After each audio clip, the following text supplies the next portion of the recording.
Mic is muted, he says. Coach, can you hear me now?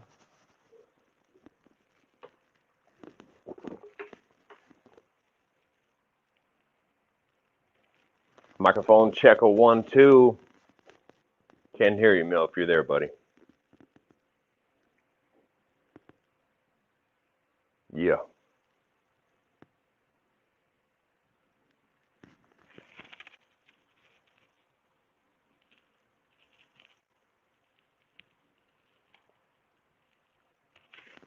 Sure love you, though.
Boom. And welcome, Million here with you, MILLIAN, welcoming you to the Dominion Fire podcast pre-show here at DominionFire.com, and it is a very, very special broadcast today, and I'm very excited to be here simply for the reason that this is the start of a new podcast that I've been trying to put together for many years now.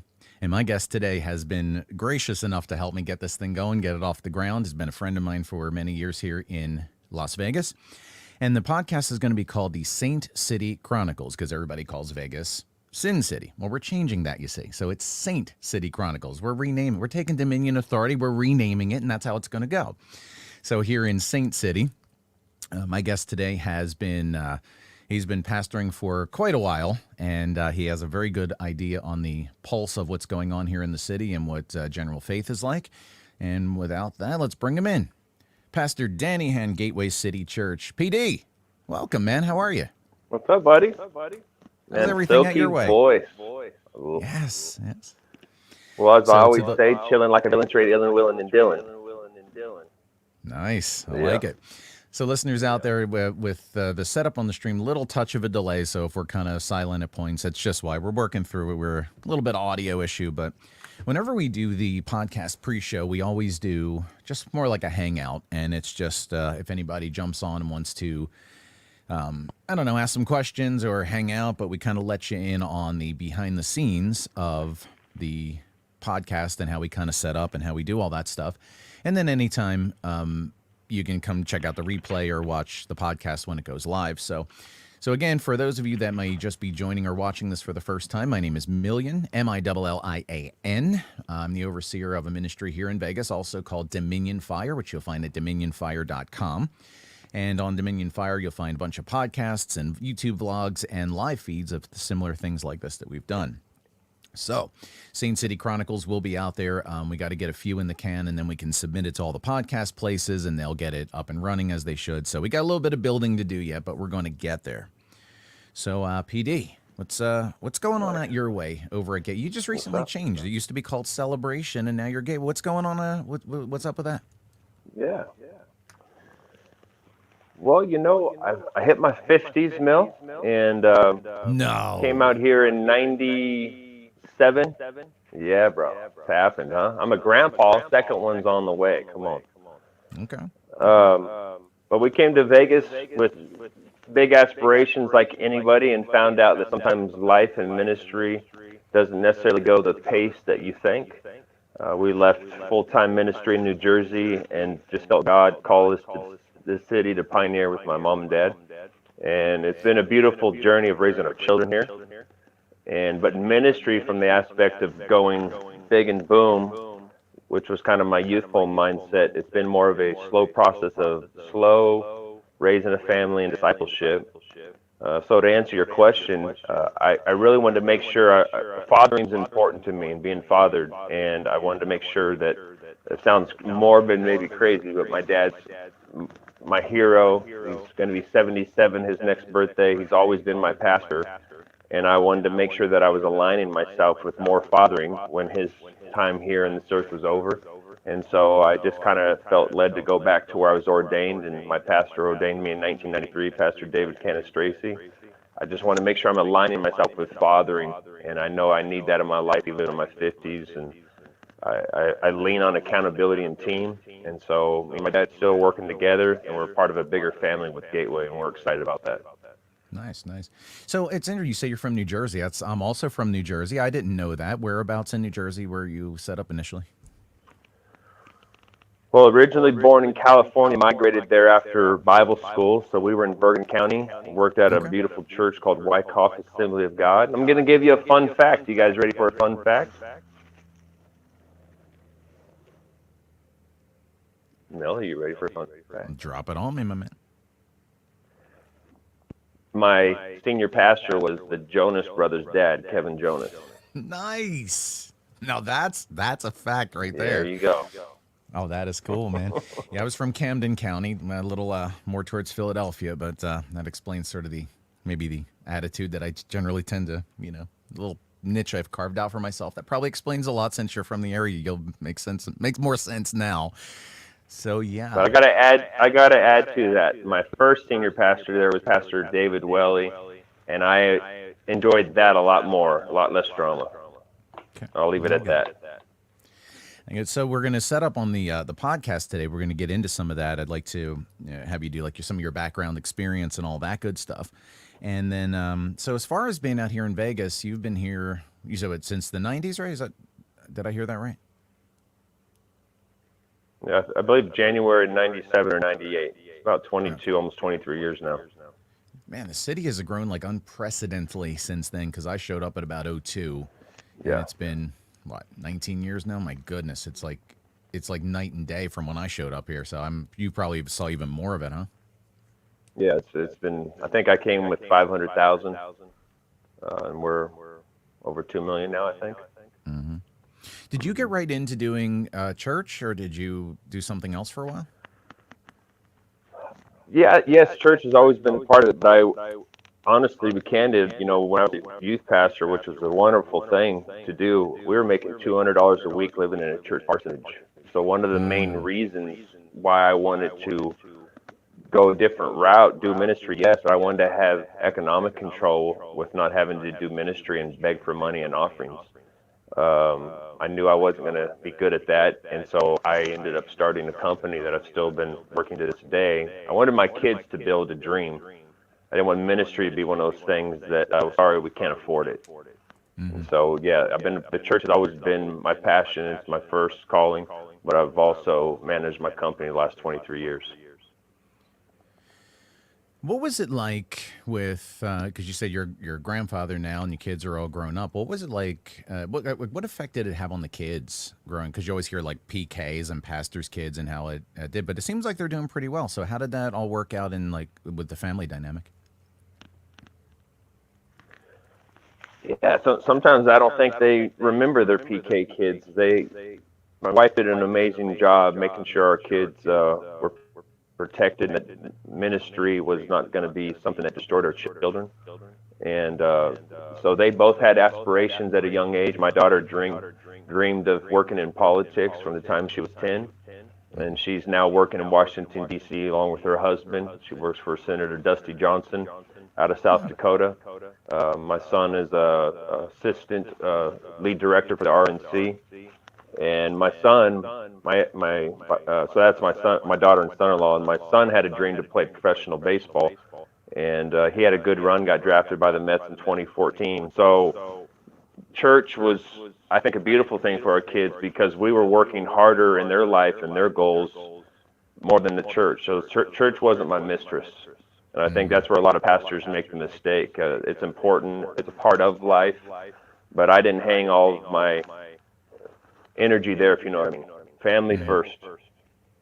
Yeah, that's good. It's kind of been the same with us. We run a ministry like in a little different capacity than like a church setting. But I sort of agree with you with my son. I've taught him stuff. I showed him stuff. And we just make it part of everyday life, and we just live life, and that's how it kind of shows up. So I definitely get you on that. And it's I've seen a lot of people kind of just get messed up through that, and it's really unfortunate. So it's good to see that your kids are successful, because that's really what you want in all this. You want them, people say, I want my kids to be happy, but really, what is that? You want them to be successful and productive, which is what it sounds like they're doing. So that's pretty awesome.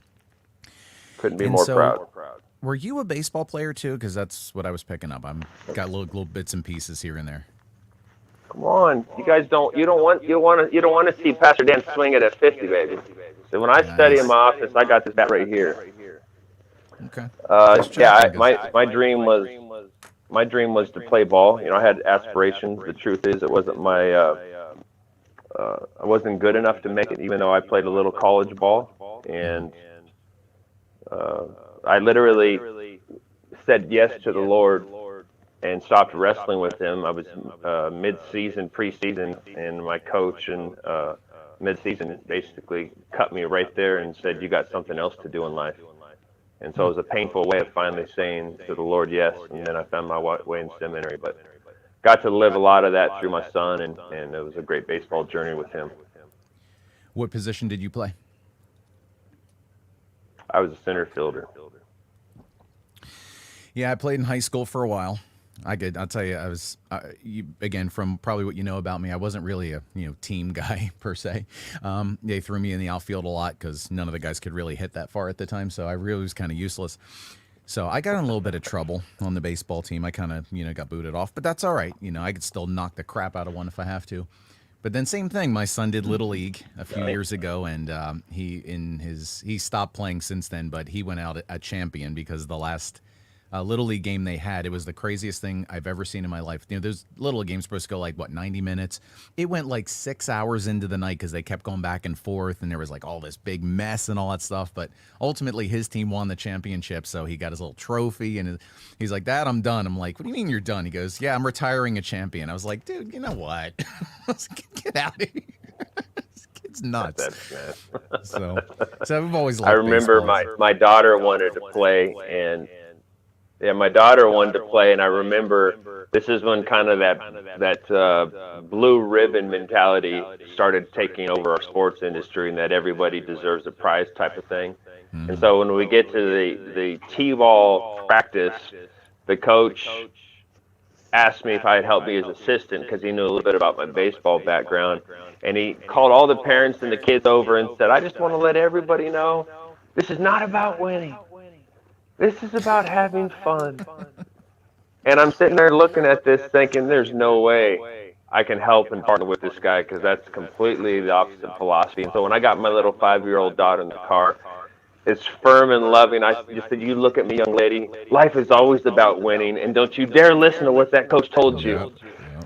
So awesome. Anyway, that was a fun moment for me. Yeah, it's kind of the same thing with my son. He's like, Dad, but everybody gets this. I'm like, no. I said, go out there and win. I said, I don't care what you got to do. Go win. Just get it done. That's right. And my son was funny. He was, at bats, he was one where he got on base most for being hit the most with the ball. I've never seen anyone attract a hit more than him. I remember there was one time he took as fast as a fastball can be from a, Little League. He took one right in the cup. And I'll tell you, he walked that one off and walked to first base crying. And his coach came over to me and goes, yeah, he's all right. He looked at me and goes, that is the toughest kid I've ever seen. He was like, he just walked it. He was crying, but he just kept going. I was like, man, this kid's an animal. So it was pretty cool. So I get you, man. I was like, Ian, get out there and go win, man. So it was cool. But all right, because I noticed you're big on the winning thing, and your catchphrase is calling everybody champ. So tell me where'd that come from? What's your philosophy with all that? Man, I just believe in Christ. We're called to win, and it doesn't mean we're going to be absent in adversity or struggles and fights. Quite the contrary. I think as soon as we were born into this world, we came into a good fight. And I think we are addicted to trauma in our culture, and especially in Christendom. And we're called to be overcomers. And we're looking for quick fixes. We're looking for secret pills. And sometimes it's just a good fight. So I just think you need a championship mentality. John 10:10 says, the thief comes to steal, kill, and destroy, but I've come to give you life and life more abundantly. So I'm just addicted to encouragement. I'm a hope dealer, and I want to help those that feel like they're outcast and down and out, can't become something that they have been created a champion in Christ. So here in Vegas, since this is our Saint City Chronicles podcast, what's your general read on the pulse here in the city? Because we're very we're very unusual here in our state, simply because the city is known for a lot of debauchery and things like that. But once you get out of that main part of town into the suburbs and other parts of the cities and communities, it's like everywhere else. It's like you got your good, your bad, your indifferent. And we kind of get a bad rap because, like, I've had friends from other countries. They're like, oh, go visit Vegas. Oh, there's sin there. I'm like, bro, I could find sin in any town. You know what I mean? And so as someone who's dealing directly with a lot of people and for as many years as you have, what are you seeing in terms of just the concept of faith among people here in this city? What are you seeing? That's a tough question, especially on the hinges of a year pandemic of, I'm sorry, I shouldn't have said that, of coming off a year of being shut down. But I'm trying to, honestly, change things in my mind. I've often said that Vegas is hard and it's a desert place, and even prayed prayers like that. But the same power that lives in Christ Jesus lives in me. And so I think it's what Jesus said, the harvest is ripe, but the workers are few. I think we're ripe for revival. I think the church is ready to be the best. And for years, I got to be honest with you, I've used a lot of excuses because maybe there's been some ministers that have embarrassed the ministry. And I said, things are never going to change. Or I've been lumped into ministers are always this way. And I'm really trying to change that paradigm. And to recognize that the calling on our lives and all of our lives is a special gift that God's given us. And so I'm not discounting that Vegas is unique. And I'll tell you a quick story. Probably about 20 years ago, I was in Philippines, just kind of getting my feet wet in this city. And I went to go support another ministry on a missions trip for a few weeks in the Philippines. And I was pretty young and insecure, not real confident, doing a lot of public speaking, and I still struggle with that often to this day. But I'm doing a Sunday morning service, and this particular service, it was the last service before we came home. They didn't know I was from Las Vegas because I was supporting a ministry out of California. I was there supporting their name of their church. I wasn't promoting us. And I did an altar service, and at the end of the altar service, I was under the impression a woman fell down under the power of God, but it wasn't the power of God. She was having a demonic manifestation. And when I went over there, and the name of our church was Christian City Church at that time. And when I saw her and went over there thinking she was being blessed by the Holy Spirit, she got real rigid, almost like she was about to elevate. It freaked me out. I mean, I'm a big dude and I like to scrap. It scared the love out of me when I saw what was taking place. That was kind of a new experience to me. And that demon spirit with a real gruff voice said, Las Vegas will not become Christian City. It freaked the mess out of me because the demon spirit knew the region I was from, it knew the name of the church that I was working in, and it just reminded me at a young age, this game is real. And if the enemy is going to play his hand like that, the demon also threatened me and said that I'm going to kill you. A few months later on a Sunday morning, I'm preaching, and my eardrum burst.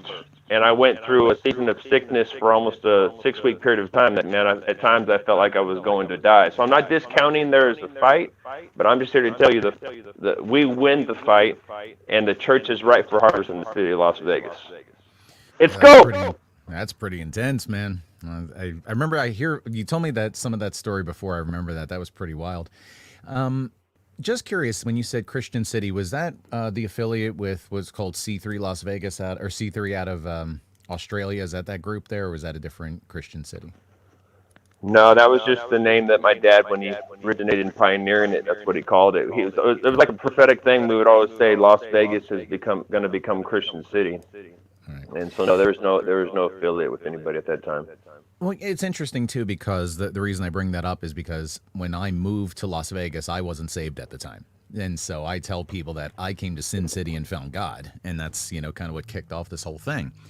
And the church that I got initially saved in, it was under one name, and then it joined, kind of like with Gateway, it became like a group of other churches, and it became Christian City. but it was a group called C3, which was based out of Australia with a guy named Phil Pringle, and that was that network of churches that we got eventually affiliated with. So I was kind of curious as I heard the name, and I'm like, oh, that's interesting. And so it was many years Yeah, I've ago. heard of So I was them. Yeah, I think they came in after. Yep. Yeah, that was us. Sorry about that. I had nothing to do. I just showed up. That was the end of that story. So I don't know. From what I understand, well, that church ended, and then quite a few years later, C3 Las Vegas came up again, but now it's like just a Spanish-only church. So I think that's the direction they went with that. I guess based on our demographics, but over at your church, you got a pretty diverse group over there, huh? You got a little of people from all different walks of life, huh? Yeah, I think if a church is one color, it's a problem. And so I really push diversity. It's what heaven's going to be like. And I'm praying for more of it. I've always dreamt of it just being sprinkled with color and ethnic groups and personalities. And so it hasn't been easy in the last few years with all of the political and the racial stuff. But we're called to reach every tongue, tribe, nation. And maybe it sounds silly, but when you see stuff like that, or you see like that kind of diversity you're talking about, how have people like the people in the church, have they been kind of cool with it? Does anybody care? Does anybody make a big deal about it? Like what's been the general just mentality of people just in that environment? So is your question, have I had people have a problem with diversity? No, I mean, how does everybody function together? I mean, does everybody get along pretty well? Does everybody work together? Is it like anything else? Like, what's the general mentality of being amongst that kind of diversity? Yeah, I think we do. Otherwise, I don't think people would come. But I push hard to make sure we're walking in love and unity. And the enemy's working extra hard, and the media's working extra hard, and the political agenda's working extra hard. So we have to definitely walk in the spirit, but also fight for our brother's injustice. It's been the most challenging time to pastor by far the last 5 years under this current climate. I remember too, over the years, you've had some adventures in your last church building. I remember I showed up to a service to come hang out one week, and you were I think your air conditioners went out in the middle of summer. I think in this new building you had broke in and stole your gear. Remember all that? And I was what? They were stolen, Mil. Oh, that's right. Tell me the stole story. What AC. happened? They were going after the copper, I think, right? Something like that. We were at Cheyenne. We were at Cheyenne there, and we had massive units. Mm-hmm. And there was a big thing going through Las Vegas where people were stealing copper for money, so they go get their drugs. So that's the craziest thing ever. That's some work, bro. Ay. Yeah, so that was I totally forgot about that. Thanks for reminding me. Yeah, I remember I walked in and you handed me a bottle of water and I was sweating already, and you're like, yeah, Mil, just go on in, champ. And I'm like, but it's hot in here. You're like, yeah, somebody stole our AC. I'm like, I'm sorry, come again. You're like, somebody stole our AC. I'm like, no, come again. I'm sorry. What I thought you said was somebody stole your AC. I was like, okay, that's what somebody did. And then you had the other place, somebody grabbed all your gear and all that, and I was like, okay, so we came and visited that day right after this. I was like, I gotta support. You know what I mean? It's like I can't deal with it. It meant a lot. I'll never forget that. Yeah, it's some adventures, man. Craziness. Yeah, it's been a good fight in the city. All right, so we have a question come up. Looks like Sterling Cox. I'm not familiar. I don't know if you know our guest here, but it says, first time here. Do you take questions about the Bible? So yeah, let's do it. Go for it. So anything you want to throw out there? We'll take it on. And to anybody listening out there, if you have any comments, again, we're about Las Vegas today, but we'll talk about anything. So if you got any prayer requests, if you have any, you want some prophetic word or anything like that, we'll drop that on you. You want to confess anything, get it off your chest, we'll do that too. Doesn't matter to me. And it says the guy on the right side is echoing. I don't hear it, so I'm not 100% sure. So I don't know. Sorry, Sterling. I honestly don't know. But yes, you have a Bible question, throw it out there, and we will definitely take it on. Yeah, so it's been an adventure for you, man. I've just watched some stuff over the years, and I'm like, oh, yeah. It's like, at some point, And like anyone in ministry, like with us too, it's like you get burnout, you get tired of this stuff, and you're like, oh my god, I've had enough. I'm just out of here. I mean, I imagine you feel like that once in a while. I mean, you're human like anyone else. You take on a lot of stuff. I mean, it's got to beat up on you after a while. Is that accurate? Oh boy. Yeah, you have no idea how accurate that is. I actually told a story, and I won't tell the whole story, but 5 years ago I was going to resign on a Sunday morning, and I re-preached the sermon this last Easter called "Don't Stop Halfway," and I was going to be a coward's way out, and I had written my resignation letter with not telling my wife or my parents, and I was going to quit that Sunday morning. And real quick, my wife used to have a crush on Andre Agassi. And when I met her at 17, she had posters all over her room. It was a joke for the last 25 years of her crush on Andre. Story short, that Sunday that I'm going to quit, I come out and service is about to start. Who's sitting on the back row? Andre Agassi is physically in the church building the day I'm going to resign. So, Well, all right, hold on a second. Andre Agassi just randomly showed up in your church. the day I was going to resign, and I told the story in full on this last Sunday morning. You go check it out on YouTube, Gateway City Church, Las Vegas. That joker showed up and was in the back row. Here's the other funny part. My wife was really, really sick that morning, so she didn't make it to church, which is very rare. And when I came out that Sunday morning, physically, the only guy in the world who at times I would jokingly be jealous with, that would maybe, if my wife wouldn't marry me, would have married her, was sitting in the back row of church that Sunday. So she was totally like crushing on an Agassi, and she missed him. Oh yeah, she totally had a crush on Agassi But for missed him years. is what I'm saying. Missed the whole thing. Missed him. I posted on Facebook. This is I funny saw you the answer this picture, question. yes. Have I felt like quitting before? Yes, I've felt like quitting before. So Mr. Agassi showed up, and I've never seen him since. But if for some reason he was ever to see this, sir, thank you for showing up and keeping me on point. I was too prideful to quit in front of you. I was not going to quit in front of you and my wife's man crush besides me. So. Oh man, whatever. I haven't been followed. Whatever happened to Agassi? Is he still around? Is he still doing stuff? Whatever happened to him? Oh man, Agassi, eight titles, Grand Slams, which is a big deal in tennis. His net worth is over 200 million. Don't ask me if I've researched him of late, but he still has his Agassi Foundation. Still lives here locally, and actually does great work, and has become a great family man. And another fun fact, if you don't know, is married to Steffi Graf, one of the greatest tennis players of all time. No, I did not know that. Did you actually get a chance to like talk with him? Do you keep in contact with him, or did you just kind of let that one go? No, well, no, we don't know each other. He just wanted to come to a church in Hyde, and I did go up to him and joked with him a little bit and said, "What are you doing here?" And we had a mutual friend, John, who's trained me a few times, that brought him just so he can kind of hide in a small church and hear the word of the Lord and go on home. But he saved my life that day, and he had no idea. Nice, man. And do you want to get into what you were going to quit for, or do you want to pass on that one? Say that again. You kind of broke up, Mel. Do you want to say what the reason was that you wanted to resign that day, or do you want to pass on that one? No, sometimes we just get hit spaces where the journey's not going how the image was in our mind when we started, right? I think if you asked Joseph, who had a dream, it wasn't his fault that he had a dream. I think it was his youthfulness, how he articulated it to his brothers. But if you asked him at times when he's being accused of rape, and then he's in, the pit, and then he's dropping prophecies and words of knowledge, and he's being forgotten. I think there's seasons he's going, man, what's going on here? So sometimes we just can't stop. If God's put something on your heart and it's not going the way that you thought, that doesn't mean that it's failure.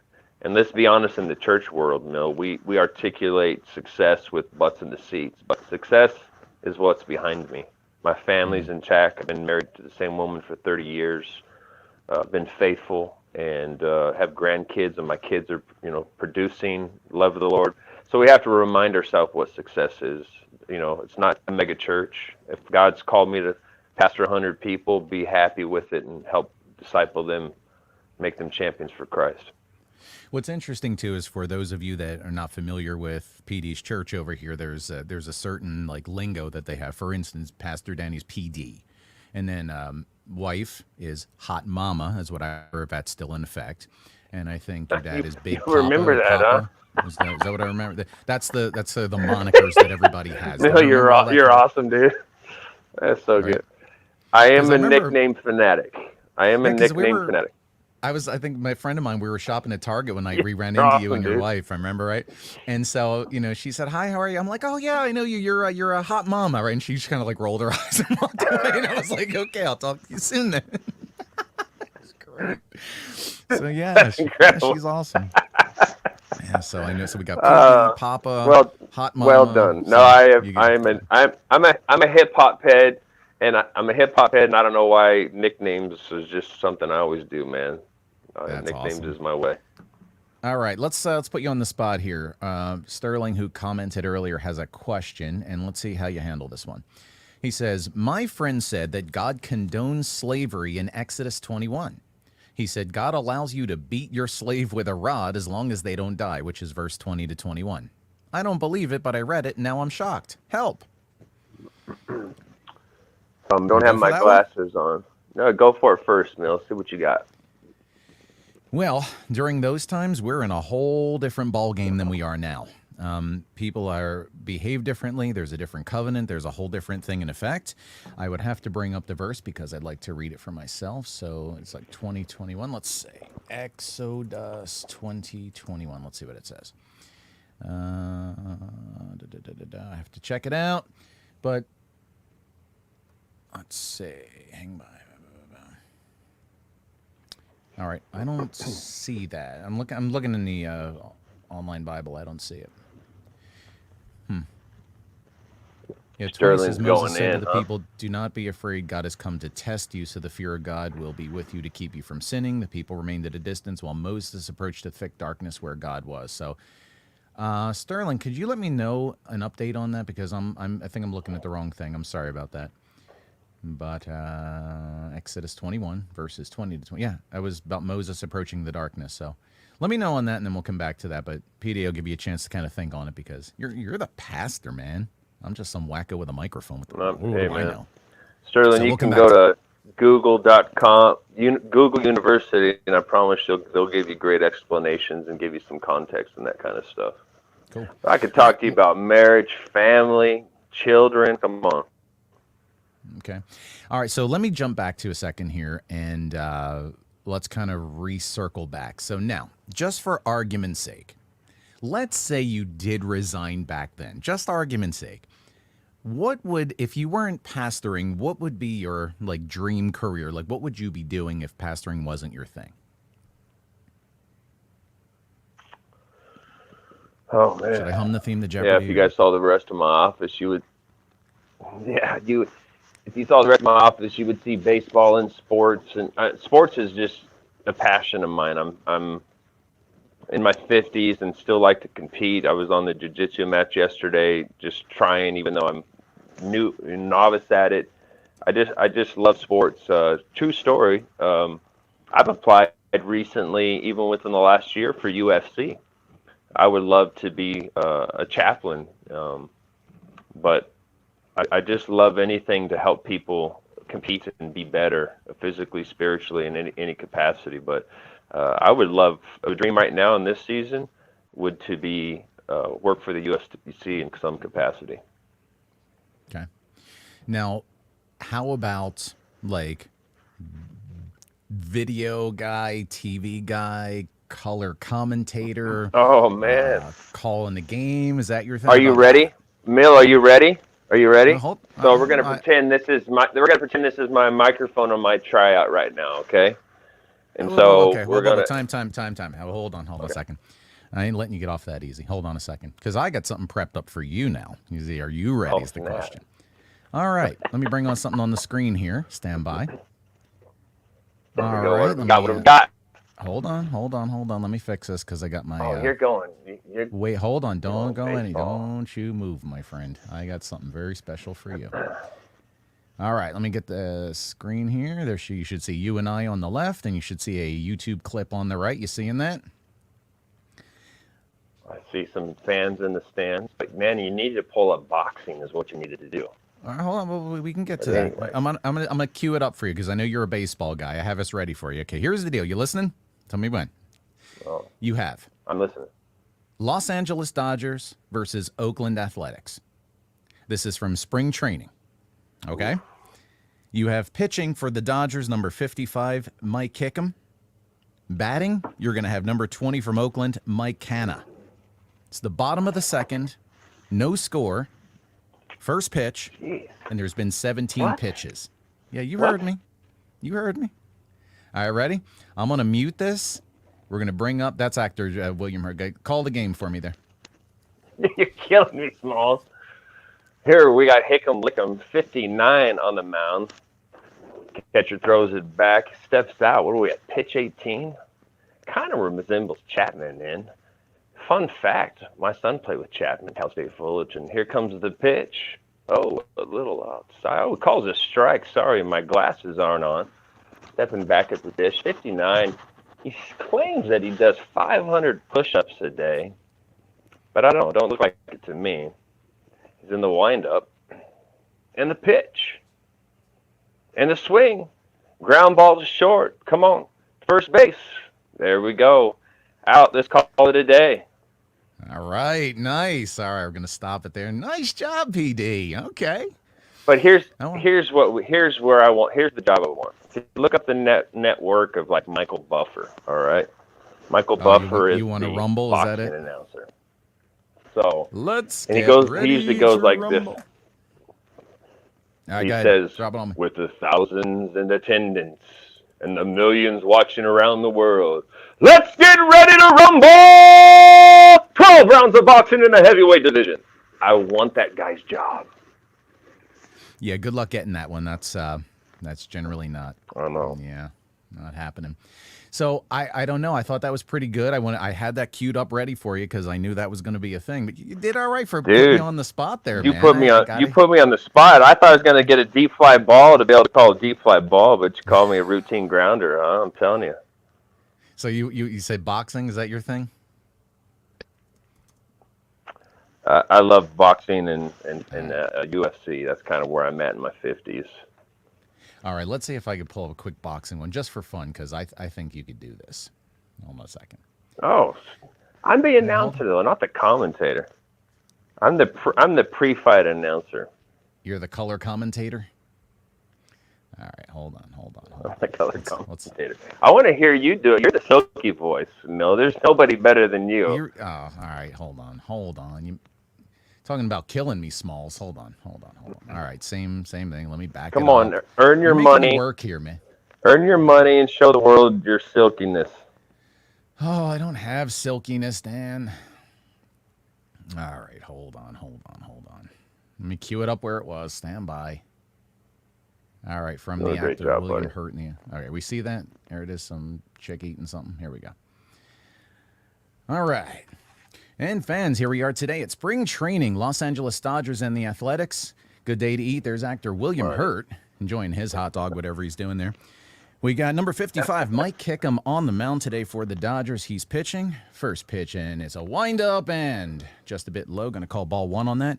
Bottom of the second, there's no score. 17 pitches in, now 18.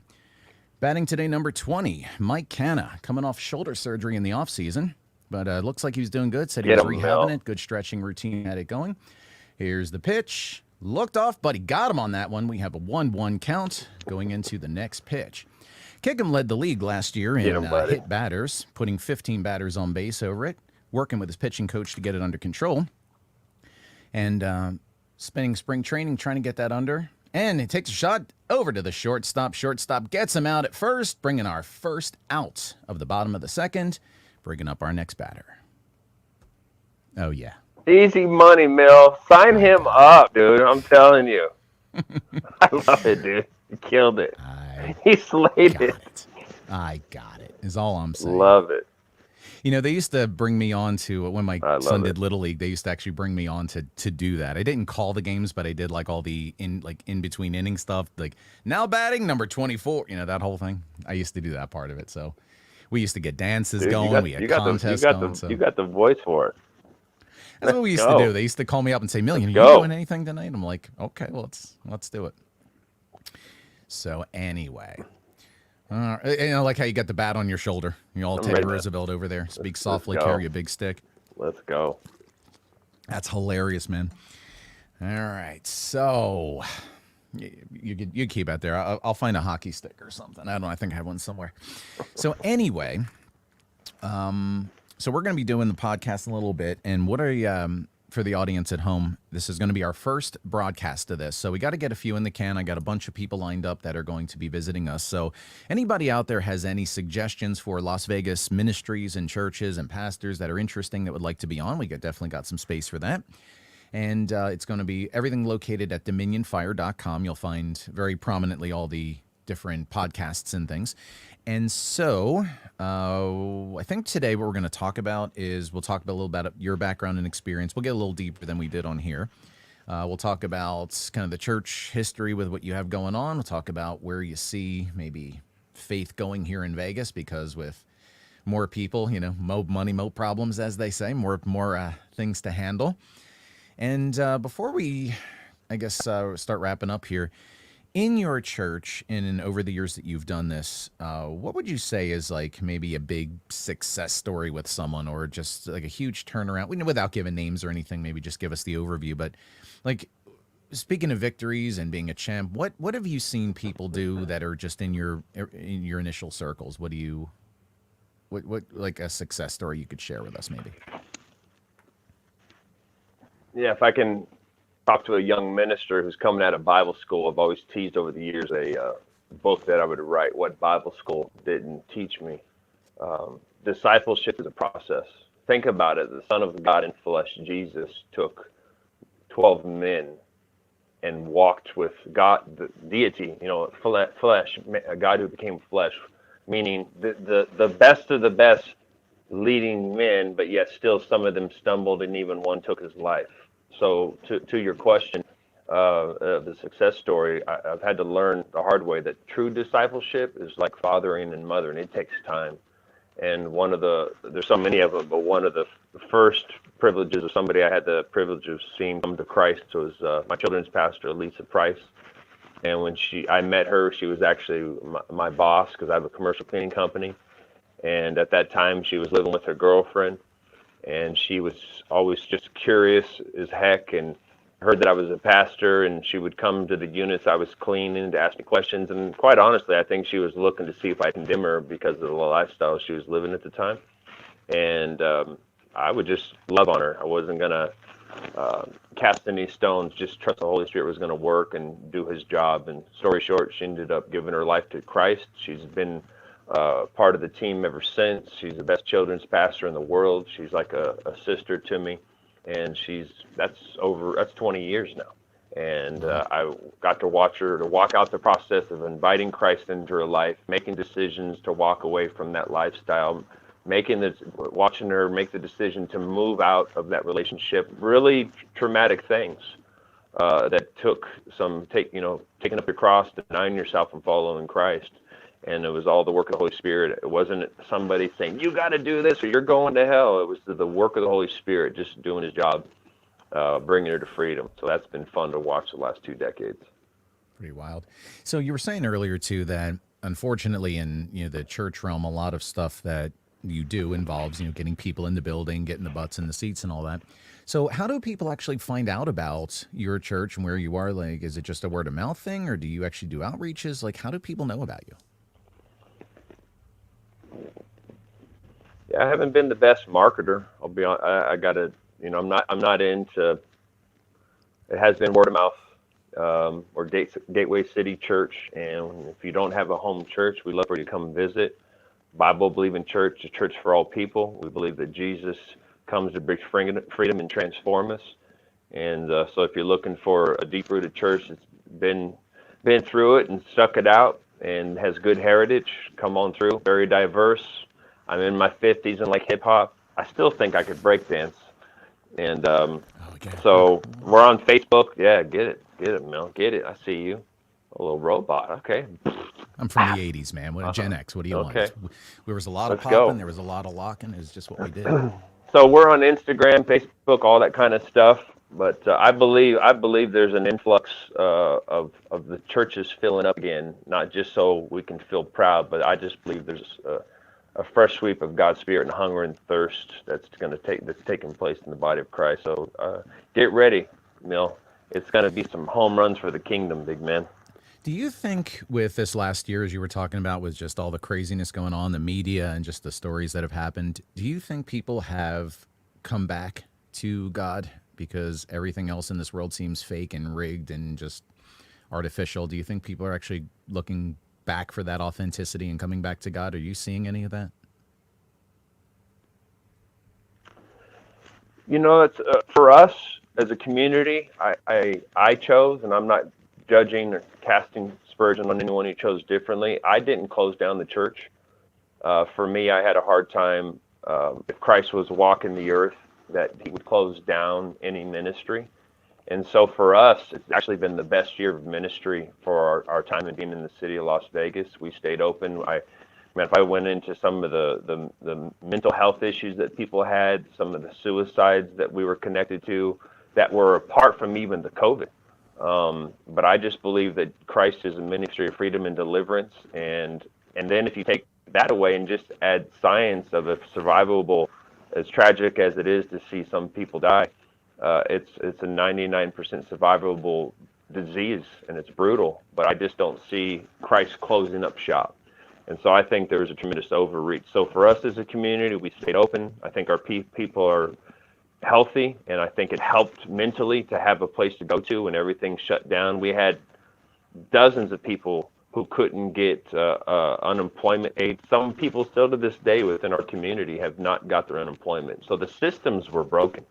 And so we can never not say that the church is not necessary, or what was that famous word that they coined, whether you're Essential. Come on, help me out, Mill. Essential. The church, the body of Christ, is the most essential thing in this planet. So I hope we wake up to that fact again, that never happens, and that we close our doors. And my daughter, I'm proud to say, we helped her get to her dream to work for the government, but the government is overreached so many things, and there's been a lot of injustice on how they've handled a lot of this stuff. Mm-hmm. So. Did you have any problems like with staying open, like were people showing up at your door trying to find you and all that stuff, or did you have any thing like that, or were you left alone? Like what happened in that regard? We just respectfully told people, you go to the level you're comfortable at. So if you're comfortable at home, I'll be streaming it. But if you're wanting to have human interaction and fellowship, which I think is, don't forget Acts 2:42, the apostles' teaching, breaking of bread, prayer, fellowship and connection, forsaking not the assembling together. That's not optional. I get tired of people saying I don't need church. No, we need church, and we need community. And I'm not saying that because I'm the pastor and I'm not wanting your offering.